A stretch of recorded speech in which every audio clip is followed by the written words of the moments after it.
لما الناس بتفقد دخلها وبتفقد مدخراتها توصل لدرجة انه اليأس بيتملكها، بيصيروا مستعدين العالم يقبلوا بشو ما كان.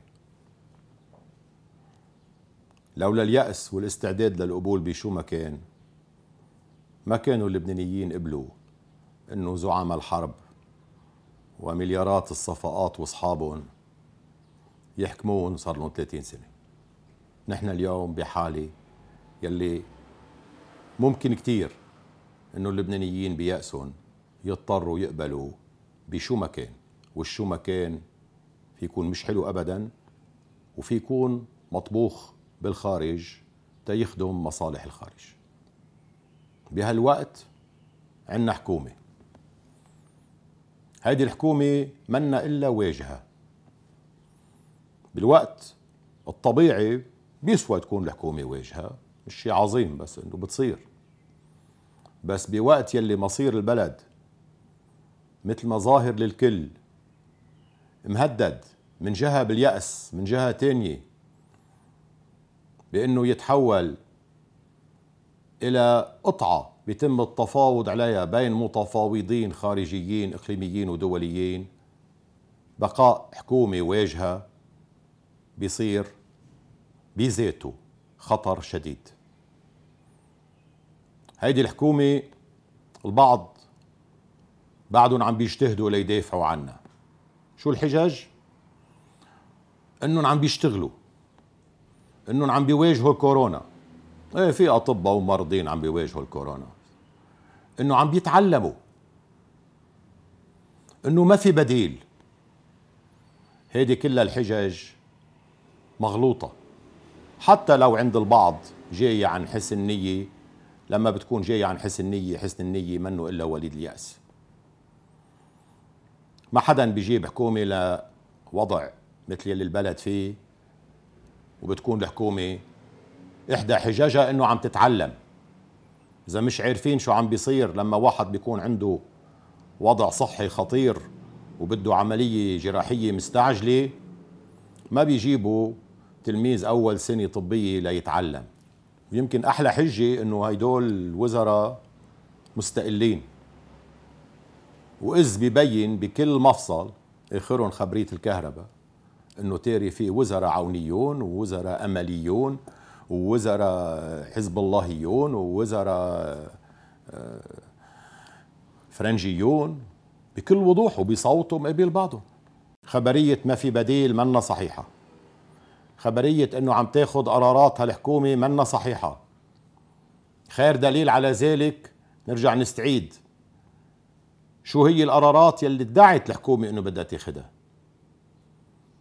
ادعت انه بدها تعمل كابيتال كنترول، يلي كلفوا وزير المالية يحط على طاولة مجلس وزراء مشروع الكابيتال كنترول بوقت الكابيتال كنترول ماشي بلا جميلتهم بحكم تسلط المصارف على الناس. اجى اتصال فسحبوا. هيدي الحكومة اجت لتعمل تعيينات قضائية،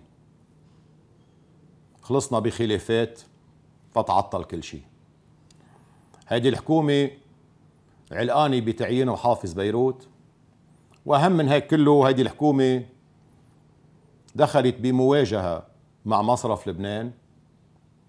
خلصت القصة انه رئيس الحكومة بيقول عن مصرف، عن حاكم مصرف لبنان اللي هو موظف، انه مزور الحسابات ومخبى خسارات، بينما حاكم مصرف لبنان بيقول عن رئيس الحكومة انه مش فهمان عن شو عم بيحكي. بوضع طبيعي قصة مثل هاي مش مقبولة. بقى كيف بوضع مثل اللي نحن فيه؟ وإذا شاكين بالحسابات، هل معقول انه دولة بتستنجد بمؤسسات أجنبية للتدقيق، مؤسسات خاصة أجنبية لتتحقق من حساباتها في مصرفها؟ ما قدروا يعينوا حتى مفوض الحكومة في المصرف المركزي. الحكومة لما واجهت الشهور بموجود بنواب الحاكم وبلجنة الرقابة وبمفوض الحكومة، وفتحت إضافة لذلك مواجهة مع حاكم مصرف لبنان، بمعزل عن شو واحد عنده رأي بهذا أو ذاك. المنطق بيقول أنه الحكومة بتقرر، بتعين، تتعين بدها تكون عندها إلية لتطرح أسماء. ما صار شيء منه وخلصنا باتهامات متبادلة، يمكن 2 مغلطين يمكن 2 معهم حق، انتبهوا، بس بالحصيلة جابوا صندوق النقد من غير شر ورايحين بهذا المشهد على صندوق النقد. بقاء هذه الحكومة يهدد مصير الناس بهالبلد، لأنها واجهة، ولأنه الوضع خطير، ولأنه البلد انوضع فعليا على طاولة التفاوض الدولي والإقليمي. الوضع يلي عيشه البلد منه وليد صدفة. حكومة الوحدة الوطنية يلي أخذت 7-8 شهور تتألف بعد انتخابات معروفة نتائجها سلف، وأخذت حقنة تشجيع كتير كبيرة من خلال مؤتمر سادر قبل بأسبوعين من الانتخابات، اجت بعد خناقات إلى أول ما إلى آخر على أي حقيبة بتروح لأي زعيم، وفي ناس انقتلوا بهالمواجهات وتوفوا. اجت هاي الحكومة تقول انه ماشي الحال، وانه لا داعي للهلع، وانه التنبيه يلي وجهته حركة مواطنون ومواطنات انه الافلاس حاصل، هيدا حكي ما له علاقة بالواقع. وسددت الحكومة 7 مليارات و700 مليون دولار من ديون الاوروبوند من دون ما يرفل لها جفن لحد تشرين. وهذه الحكومة عملت موازنة شيء بضحك بتبكي، شطبت العجز بشكل سحري من خلال اعتبار انه كل خدمة الدين صفر. هيدي الحكومة خلصت بعد مظاهرات 17 تشرين بإصدار ورقة مضحكة مبكية، ورقة إصلاحية يعني. هيدي الحكومة كل أعضائها مساهمين بهذه الأفعال، سواء كان عن جهل أو عن تجاهل أو عن عدم جرأة على الإقرار بالواقع. هيدي السلطة الفعلية، هاي الحكومة. لما الناس نزلت على الشارع لتعبر عن فقدان ثقتها بيلي صوتوا لهم، ارتعبوا الزعماء الفعليين. فورا انقسموا فريقين، فريق نظريته المؤامرة وفريق شعاره المناورة. جماعة المؤامرة اعتبروا انه الناس نزلوا لانه في مؤامرة بلشة بلبنان وممتدة للعراق، وبالتالي اعتبروا انه الناس المتظاهرين كلهم سوا، هيدول ما بيجوز تشجيعهم لتحويل انتفاضتهم إلى واقع سياسي جديد. طلبوا من أنصارهم الانسحاب، ثم مارسوا الضغوط بما في ذلك العنف والتهديد بالعنف، وأهم من هيك التخوين، وأهم من هيك شق صفوف الناس يلي كانوا كلهم سوا عم بيتظاهروا. مقابلهم في ناس اعتبروا انه له خربانه، خلينا نعمل حالنا ما خصنا، نحن معارضين، نحن مع الثوره. وبلشوا هن كمان يبعتوا جماعاتهم مثل ما بيسموهم تيتظاهروا ليكسبوا براءة ذمة وشرعية جديدة. هيدول جماعة المناورة. جماعة المؤامرة قال لهم عقلهم لازم نواجه المؤامرة، خلينا نكمل بيلي بقيوا، بس مش بشكل صريح، نفتش عن ستارة عن واجهة. لقيوا حسان دياب وتألفت الحكومة ممن انتدبوا ليمثلوهم، وقد تبين هذا الأمر بوضوح كامل. اجت الحكومة وعملت بيان الوزاري. بيان الوزاري بيحكي عن محاربة الفساد، بيحكي عن تشجيع الاقتصاد المنتج، هودي الأخبار الممجوجين يلي ما بقرن ولا معنى. ما بيحكي بيانا أبدا لا عن التوقف عن السداد ولا عن صندوق النقد. الناس بهالوقت قدام مصارف ما بتخليهم يوصلوا لأموالهم، قدام شغلهم المعطل، قدام معاشاتهم عم تنقبض، قدام فقدان الدولار، صاروا عايشين بذعر. ما بدهم يصدقوا يلي حصل. كل همهم وين راحوا مصرياتنا. كيف تم التعامل مع هالصرخة الطبيعية؟ تم التعامل انه رح نستوعبها. طلعت خبرية انه بدنا نستعيد الاموال المنهوبة. مين بده يستعيد اموال منهوبة من مين؟ استعادة الاموال المنهوبة هيدي بتصير لما بيتغير النظام. ما حدا يكذب على حدا، ولما بتصير بتاخد سنين، واذا اجا شيء بالاخر بعد 10 او 20 سنة ما بيروح على فرع البنك يلي الزلمة او المرأة عندهم مصرياتهم فيه، بيروح على خزينة الدولة.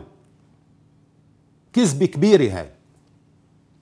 بيزيدوا لها استقرارية القضاء لأنه بتصير بياعة أكتر. شفنا تحت ضغط إنه كيف بدنا نتسيسر، بلشوا يكتشفوا إنه الحالة خربانة على أساس إني ما معهم خبر شيء، عم بيتعلموا. إجوا قال عملوا لجان وبدهم يجيبوا استشاريين. طلع قرار بمجلس الوزراء انه منجيب استشاريين، وحطوا بين الاستشاريين صندوق النقد.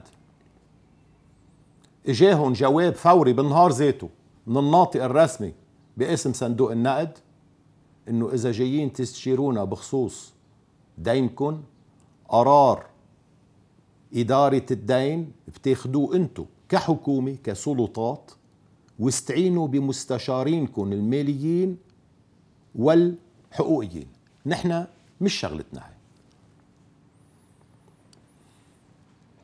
طلعوا بفكرة كمان بسياق الاستيعاب انه تنأمن مصريات الناس، يعني ودايعهم اللي طاروا انصرفوا.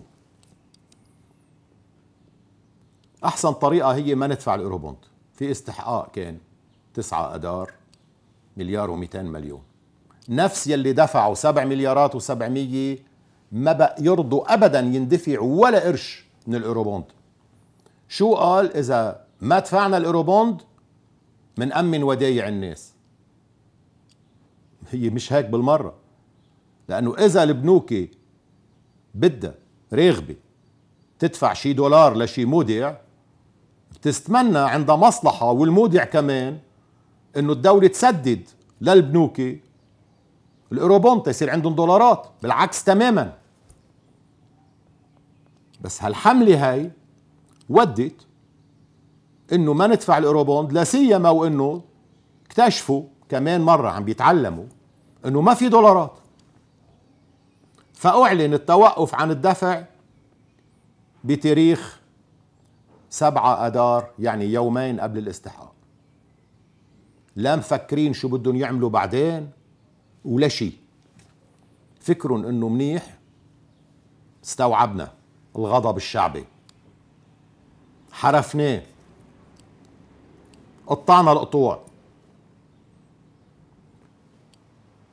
اثناء الفترة يلي عم بيحضروا هالنقلة استعانوا بمستشارين، واحد حقوقي شركة أمريكانية كليري جوتليب، وواحد مالي شركة فرنسوية أمريكانية اسمها لازار، على بناء لا يتفاوضوا بعد إعلان وقف الدفع، وقف السداد مع الدائنين. وإذ بشكل مفاجئ كان بيصير انحراف تاني. بلشت أول إشاراته بتغير بموقف حزب الله. قبل بكم يوم كان نائب الأمين العام عم بيقول إنه لن نرضى إنه يكون لبنان خاضع لمؤسسات الاستكبار ولا سيما صندوق النقد الدولي إلا من باب الاستشارة. وإذ ب 13 أذار بيطلع الأمين العام بيقول إنه ما دام مؤسسة صندوق النقد ما بتفرض على لبنان شروط سياسية ما في مانع من الاستعانة فيها. شو صار؟ اللافت انه قبل بنهار على التمام ب 12 اذار حاكم البنك المركزي الايراني طلب رسميا قرض مستعجل من صندوق النقد بقيمة 5 مليار برغم العقوبات الهائلة يلي الولايات المتحدة الأمريكية فارضتها على إيران وعلى كل مين بيتعامل مع إيران. بدنا ما ننسى أنه خلال الفترة ذاتها برغم عملية الاغتيال المباشرة يلي نفذوها الأمريكان على قاسم سليماني وعلى أبو مهدي المهندس يلي استدعت دعوات لمواجهة القوات الأمريكية وطردها من المنطقة، أدت المداولات إلى اعتماد مصطفى القاظمي تيألف الحكومة بالعراق اللي هو مسؤول الأمني الأساسي اللي كان حتى نهارا على اتصال دايم مع الأمريكان. واضح إنه هذا المفصل أتى بنتيجة شغلتين. أول شيء عملية مدروسة أدت إلى حشر لبنان عبر التوقف عن السداد في ظرف يجعله مضطرا للشحادة، والشحادة يلي كانت موعودة من سادر وغيرها أو أصحاب هذه الوعود بلغوا أنه بدكم تمرقوا بصندوق النقد، مما نجعلنا نتخوف فعليا أنه هالحملة كانت قاصدة بالذات الحشر لإرغام البلد على الدخول بالتفاوض مع صندوق النقد. وحدث تاني أنه عم تحصل تغيرات كتير كبيرة بالمنطقة ورهانات خطيرة جدا يلي تترجم بشكل من الأخذ والرد تما نقول التفاوض بين الولايات المتحدة الأمريكية اللي عم بتمارس الضغط والجمهورية الإسلامية الإيرانية اللي عم بتعاني منه. هودي الحدثين انعكسوا عنا نحن بمسألة صندوق النقد.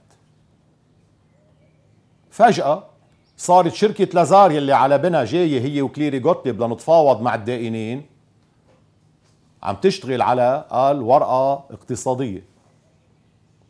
فتنا بالورقة الاقتصادية 42 نسخة كل وحدة شكل عن يلي قبلها وكل وحدة أكثر غموضا والتباسا من يلي قبلها، لأنه الوزراء اللي عم بيتعلموا كل ما بيطلع براسهم فكرة بيزيدوا جملة وبيغيروا كلمة تخلصنا بنص يعني بده يكون الواحد نجم مغربي ليفهم شو قصدهم فيه. هيدي الورقة بتقول انه سعر الصرف رح يخلص سنة 2024 على 3500 ليرة للدولار. المشكلة انه لما طلعت هاي الورقة النسخة 41 كان سعر الصرف قطع ال 4000 بالسوق، بسموها سوداء. هي شو سوداء وبيضاء ما بنعرف يعني. هي السوق الفعلية يلي بتنعكس على أسعار السلع يلي الناس عم تتحمل وقعة من خلال فقدان القيمة الفعلية تبع دخلها ومدخراتها. هيدا اللي صار. غيروها بسيطة، قالوا لكن منبلش بال 3005 ومنخلص بال 4300 سنة 2024. ما في رقم بقي مثل ما هو بين الصيغة 41 والصيغة 42، لا نسب النمو ولا العجز، شيء واحد بقي سبحان الله ثابت على رقم واحد، هو قديش عايزين تمويل من الخارج؟ 28 مليار دولار. كل الباقي تغير انشال وانحط، بس هيدا الرقم مزح. ما في الواحد يتصور انه هيدا كان محطوط قبل ما نبلش الحكي؟ بلا فينا نتصور. مختصر مفيد، طلعت تصريحات أمريكانية مباشرة إنه إذا لبنان بده يتفاوض مع صندوق النقد، هذا بعد ما وقعوا الطلب الرسمي للدخول في برنامج مع صندوق النقد، طلعوا المسؤولين الأمريكان يقولوا إنه هيدا معناته إنه رأس الفساد في لبنان هو حزب الله والتهريب وما إليه، وألمانيا صنفت الحزب إنه منظمة إرهابية. فإجا رد من قبل الأمين العام لحزب الله كمان بيقول نحن ما أعطينا تفويض للحكومة تتفاوض بكل حرية، كل شيء بتوصل له بدها ترجع تناقش فيه هون. داعي رئيس الجمهورية لأنه في إلحاح من الخارج إنه لازم تظهروا متجمعين. قامت وزيرة الإعلام بشطارة إنه ندعي رؤساء الجامعات ونقاباء المهن الحرة تنقدر نحط بالنص إنه هن وافقوا، وهن لا وافقوا ولا شيء. جاوا يقولوا أمر كتير بسيط، القيمة الفعلية تبع المدخرات الاجتماعية تبع مئات الألوف من الناس والعيال هيدي ما بتروح بالبازار، نحن مسؤولين عنها، بدنا نكون قاعدين على التفاوض. كل شيء همهم يزيدوا جملة إنه هودي موافقين. داعي رئيس الجمهورية لرؤساء الكتل البرلمانية ليخبرهم شو فيه بالورقة، نقسموا فورا بين الخايفين من المؤامرة ويلي مراهنين على المناورة. اجوا جماعة صندوق النقد على الفيديو كونفرنس طبعا لأنه في كورونا خلال اليومين الماضيين، جرسوا الوفد مكون قسم منه من وزارة المالية، قسم منه من موظفين في المصرف المركزي، علقوا ببعضهم على أساس إنه اتهامات مين مزعبر بالحسابات قدام جماعة صندوق النقد. الدخول بالتفاوض مع صندوق النقد هو مخاطرة سياسية جسيمة ما إلها مبرر، ما كانوا وصلوا لها لو ما كان الداخل اقتحم بوابه الخارج من دون ما حدا بلبنان يكون عنده قدرة على التأثير بهذا الخارج.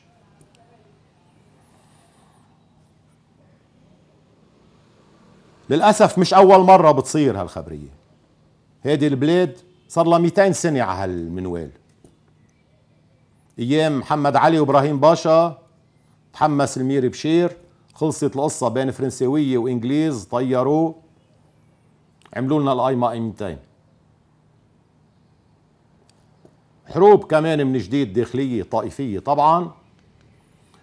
1860 64 القوى العظمى السبعة خلقت متصرفية جبل لبنان. الحرب العالمية 1920 سايكس بيكو سان ريمو ولوزان تقسمت المنطقة، وعد بلفور، ركب الجمهورية اللبنانية هالشي جديد. شو عملنا فيه؟ سنة 43 الفرنساوية انهاروا قدام الألمان، اجا الجيش الإنجليزي هون، راحوا الشباب عند الكورونا عند الجنرال سبيرز، الاستقلال. 58 علقت من جديد، تقاطع ظرفي بين الولايات المتحدة وجمال عبد الناصر بعد الثورة بالعراق، تجمدت الأمور، اجا فؤاد شهاب، فرصة تانية ضيعت.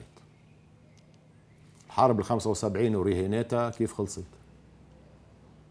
شو النواب هن راحوا هيك هبط عليهم الوحي وراحوا على الطائف؟ مفاوضات كانت ماشية صار لها فترة طويلة بعد انهيار الاتحاد السوفيتي أو عشيته. اجوا الامريكان وقالوا نحن استلمنا الدفة، مشوا، توافقوا السعوديين والسوريين واخذوا النواب المعترين عندنا نحن ومضيوا اتفاق الطائف. هذا اتفاق الطائف. لما هالتوافق فرط كمان عركة هون راح فيها ضحايا كالعادة، اتفاق الدوحة. اختصار شديد، 200 سنة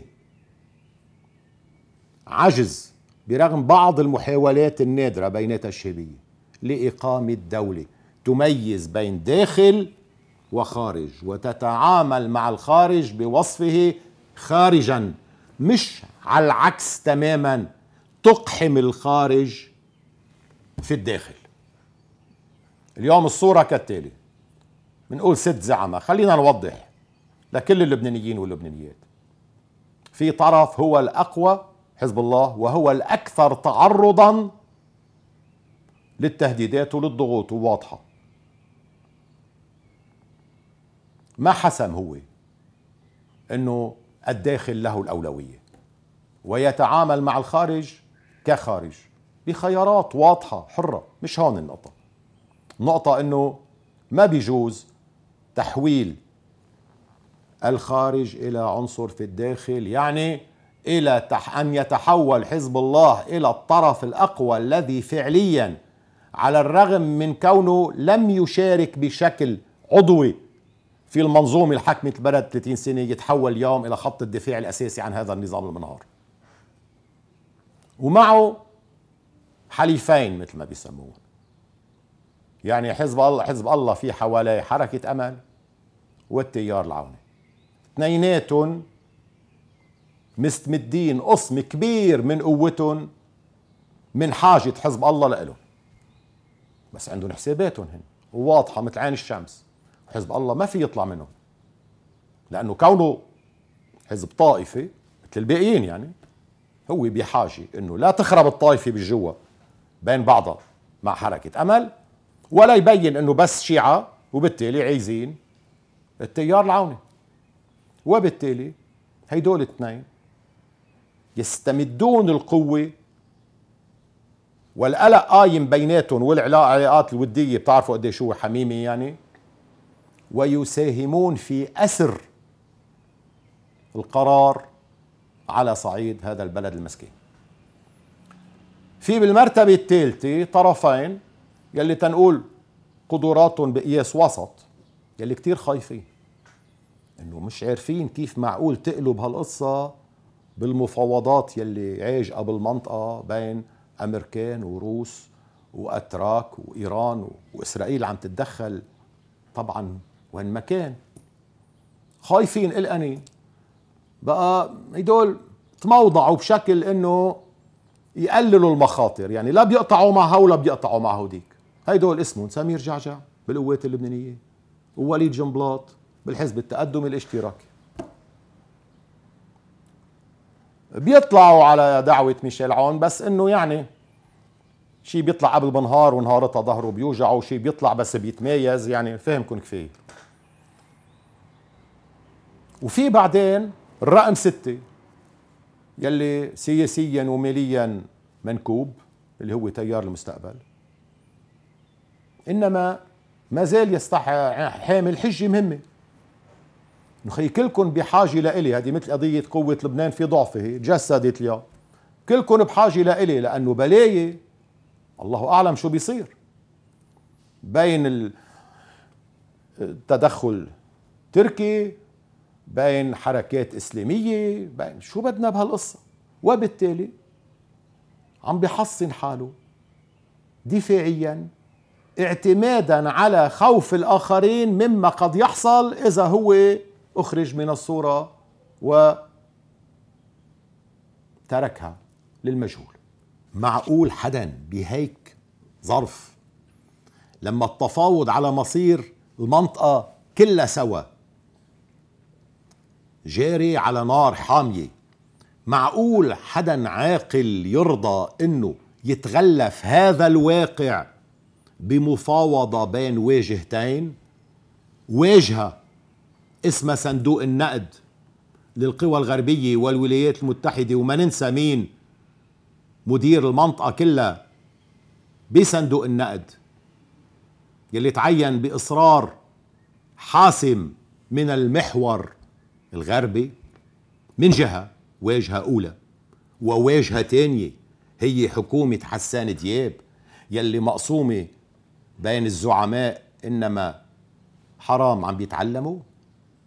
هل يجوز من باب المسؤولية إنه نترك بلدنا بعد 200 سنة من التجارب يلي اندفع حقها 10 حروب أهلية، يلي اندفع حقها هجرة أكثر من 2/3 السكان يلي كانوا موجودين هون، يلي اندفع حقها تراجع موقع هالبلد بالإقليم كله سوا تصار شيء هامشي، يلي اندفع حقها تغير بهذا المجتمع من خلال جلب ناس معترين من آخر الدنيا أو من محل قريب وهجرة المعلمين، هيدا غير يلي ناطرين اليوم إن تخلص خبرية الكورونا ليهاجروا. معقول؟ كرمال شو؟ كرمال مراهنات من نوع إنه يمكن تزبط خلينا نقطع كم شهر، أو إنه أنا بستفيد لأنه هداك القوي محشور شوف شو بيطلع لي على الطريق، أو أنا عكل حال اخذ بوليس التأمين ومزبط حالي، أو أنا حالتي خربانة بس الباقيين ما بيتركوني لأنه بدالي بيجي شي ملعون. معقول يا عالم نرضى بهيدا الشيء؟ بيقولوا لكم ما في بديل، بلا في بديل. البديل كتير هين. البديل انه بعد 200 سنة من التجارب في شيء كتير بسيط بدنا نفهمه. بدنا نفهمه من اخصامنا ومن عدونا، انه في شيء بينعاز اسمه دولة. هي الدولة مش ترف، هيدي حاجة وحاجة ملحة.